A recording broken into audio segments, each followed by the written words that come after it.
Welcome back to Tell Me More Stories Told as podcast.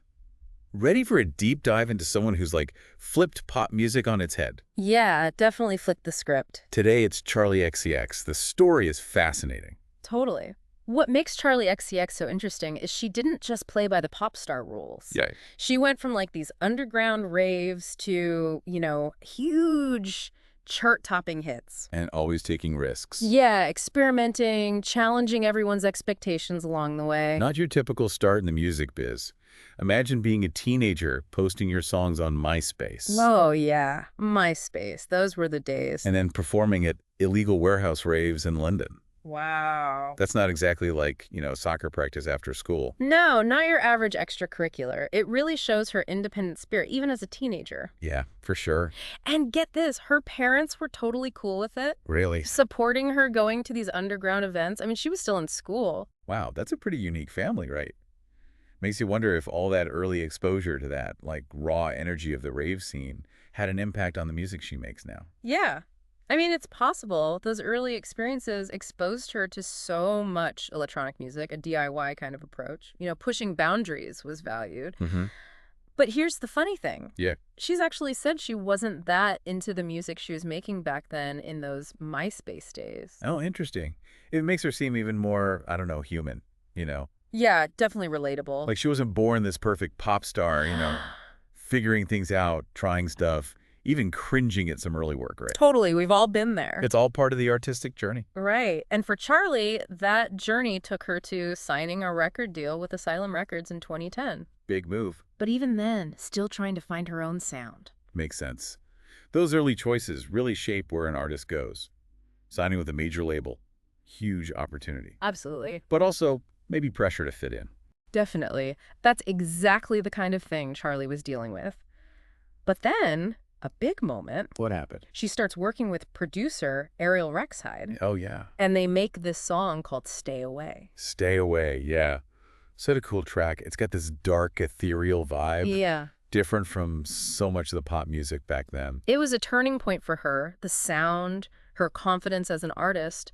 She's talked about how working with Rexide helped her find her voice. Right. Like she realized she could make music that was both personal and, something people would actually want to hear. So Stay Away, was that her big break? Yeah. Did that launch her to stardom? Not quite. It's a winding road to success. In fact, one of her early hits. I love it. I love it. Big song. She actually wrote that but didn't release it herself. Oh, right. It was Icona Pop. Yeah, Icona Pop. They're the ones who made it a global hit. Wow. That must have been a trip. Hmm. To write a song, it goes to #1. Yeah. But you're not the one singing it. It shows you how unpredictable the music industry can be.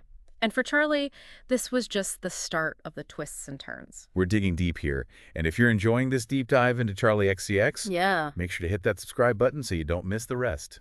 Coming up next, More. Tell me more. we're going to look at her breakthrough into mainstream pop and how she used that platform to push those boundaries, really defy expectations. I'll wait. Trust me, you do not want to miss it. Back to Tell Me More Stories Told as podcast. So last time we were talking about Charli XCX with this unique situation. She wrote this massive hit. I love it. Yeah, I love it. But it was Icona Pop's version that took off. Exactly. Makes you wonder how that affected her as an artist. It's a good question, right?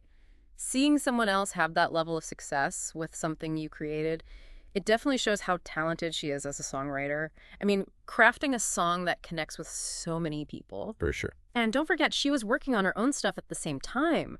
Her first album, True Romance, came out around then, too. True Romance is such an interesting album. It's got that dark romantic vibe, almost cinematic. It felt really different from what everyone else was doing in pop at the time. Definitely showcased her artistic depth. Her willingness to explore different sounds, different textures. But even though it got critical acclaim, it didn't quite reach the same level of commercial success as I Love It. Right. Yeah. Sometimes it takes time for an artist's vision to really click with a wider audience. It's like they're building a whole world, and it takes a while for people to discover it, to really get it. I like that. That's a great analogy. And in Charli's case, maybe what she needed was a collab with another up-and-coming artist to really push her into the mainstream. That was Fancy. With Iggy Oh, Azalea. yes, It was huge. It was everywhere in 2014. The video, the fashion, that attitude, you couldn't escape it. It felt like a turning point for both of them. It totally was. Fancy, hit #1 on the Billboard Hot 100. For both of them. Wow. It solidified Charli XCX as a real force in pop. And it wasn't just luck. She had this knack for creating these catchy, infectious melodies. But what's interesting is that while she was having all this success in the mainstream, she was also behind the scenes writing for other artists. Right, like Selena Gomez, Blondie. Shows you how versatile she is, adapting her writing to fit different styles. That period really highlighted all her talents, not just performing, but as a songwriter who really understood how to make a pop hit. So juggling these different worlds, right? Creating her own artistic vision while contributing to like the bigger pop landscape as a writer. Right. It makes you think how those experiences might have influenced each other. That's a good point. And we can't forget she kept releasing her own music, too, reinforcing her identity as a solo artist. Boom Clap came out later that same year. Became her first solo top 10 hit in the U.S. Boom Clap had that same energy as Fancy, but it felt more personal, more reflective of her own style. Totally. It's like she was finding this balance between appealing to a mainstream audience and staying true to her own artistic voice.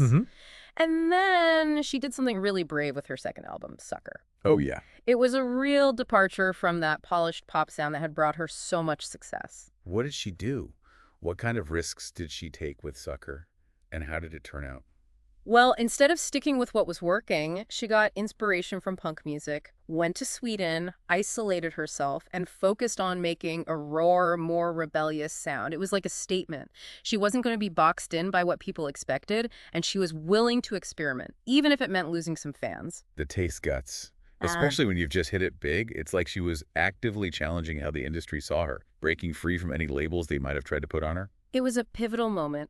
Sucker was both a critical and commercial success, showing she could change, evolve, push boundaries, and still connect with people. And it set a pattern that she's followed throughout her career, always reinventing herself, never satisfied with the status quo. And that leads us to the next phase, where she really started to explore experimental pop. Things get really exciting here. She starts collaborating with artists from the PC music scene, like Sophie and A.G. Cook, known for their avant-garde, futuristic sound. I remember when I first heard some of that music, it was like stepping into another dimension. Still pop at its core, but so distorted, so hyper-real, I'd never heard anything like it. What exactly is PC music? How did it shape her sound? PC music is this collective, a label really, known for their super stylized, often ironic take on pop. They loved synthetic sounds, distorted vocals, a kind of playful, over-the-top aesthetic. Pop taken to the extreme. Wow. A commentary on consumer culture and like the fakeness of modern life. And Charli XCX just dove right in. She did. A perfect match for her adventurous side. Working with Sophie and A.G. Cook pushed her further into that experimental zone, letting her explore the edges of what pop music could be. This is when she released the Vroom Vroom EP. Oh yeah, Vroom Vroom. What a wild ride. All those glitchy beats, those vocals, the unexpected turns. It felt like she was throwing out the rule book and creating something totally new. It was a declaration of independence. She was going to make music on her terms. And to really solidify that control, she started her own label, Vroom Recordings. So from those early Myspace days to Fancy hitting it big and now this bold jump into experimental pop, it's been quite a journey. It has. And it feels like she's only getting started. If you're as hooked on Charli XCX's story as I am, hit that subscribe button. You won't want to miss the final chapter of this deep dive. We'll be right back to explore her later albums, that legendary Boiler Room set, and her lasting impact on pop music. Don't go anywhere. Back for the final part of our deep dive into the world of Charli XCX here on Tell Me More Stories Told This podcast. We left off with her embracing the experimental side of PC music and starting her own label, Vroom Vroom Recordings. Yeah, it was a major turning point in her career, a real shift toward having more creative control and like really pushing pop music's limits. And she didn't stop there. She kept releasing mixtapes. #1, Angel and Pop 2. Oh, yeah. With all sorts of artists, Carly Rae Jepsen, Ma'am, Cupcakes. Those mixtapes really solidified her rep as like a tastemaker and innovator. Yeah. They were like sonic playgrounds where she could experiment with genres, production, vocal styles, all without the pressure of a traditional album release. It was like building a community, right? Yeah. Bring together all these artists who shared that adventurous spirit. It wasn't about just making hits. It was about pushing the boundaries of what pop music could even be. And that's a big part of her appeal, right? Not afraid to be different, to embrace the unexpected, to challenge this idea that pop has to fit in the neat little box. So after all that experimenting, what about her next studio album? Did she go full-on avant-garde? Well, her third album, Charli, was kind of this blend of her experimental side and her pop sensibilities. Still had those glitchy, futuristic sounds from the mixtapes, but it felt more cohesive, stronger songwriting. And some big names on there, too. Troye Sivan, Lizzo, Christine and the Queens. She was working with artists who were also pushing boundaries in their own way. Totally. It showed her ability to, bring different worlds together, create a space where pop and experimental could, coexist, even complement each other. Charli was a big critical success, really cemented her place as one of the most forward-thinking artists in pop. And then 2020 happened. The whole world got turned upside down with COVID. A lot of artists had a tough time being creative during lockdown, but Charli XCX did something pretty remarkable. Yeah, instead of letting the lockdown shut her down, she made it into something positive. Announced she was going to write and produce a whole album during quarantine, and she'd do it with help from her fans. Wow, that's incredible. Yeah. How did she get the fans involved, and how did that shape the album? She used social media to connect with them in a really personal way, sharing demos, getting feedback on lyrics and artwork, even doing these live streams where she'd be working on the music live. It was like this giant art project with her fans as collaborators. That's a really cool example of how artists can stay connected to their audience, especially when everything feels so uncertain and everyone's isolated. The album itself, How I'm Feeling Now, is such a raw, honest snapshot of that moment. It captures all the anxiety, the loneliness, the hope, even just the boredom of lockdown in a way that's super personal, but also we can all relate to it. And another critical success for her. Proved she could adapt, be creative, make something special, even when things were so crazy. But some critics thought her fifth album, Crash, was kind of like a step back from her experimental stuff. What do you think? Crash was definitely a return to a more mainstream sound, and it was huge commercially, her first #1 album in the UK. But I wouldn't say it was a step back, more like a deliberate choice, a way of playing with people's expectations, turning the idea of what a pop album should be on its head. It's interesting, right? Even when she's making more mainstream music, she still brings her own unique personality to it. That subversive side. She's not following trends, she's making them. Exactly. And then her sixth studio album, Brat, took it even further, one of Metacritic's top 20 highest-rated albums of all time. Wow, that's huge. Brat was critically acclaimed and had a big cultural impact, too. That bright green cover art, it was everywhere. Even the Kamala Harris campaign used it. It shows you her ability to create work that goes beyond music. Stuff that seeps into the culture, becomes part of the conversation. And it's all part of her constant evolution, always looking for new sounds, challenging the limits of pop music. And let's not forget that legendary Boiler Room DJ set, Party Girl. Massive event. Tons of people trying to get in. It really solidified her status as a cultural icon. Someone who can grab your attention, create this unforgettable experience. Totally. It was this perfect mix of underground and mainstream, connecting with everyone from diehard fans to casual listeners. Big celebration of music, energy, individuality. Charli XCX's journey has been amazing. So many twists and turns. From those early Myspace days to global pop stardom and now critical acclaim.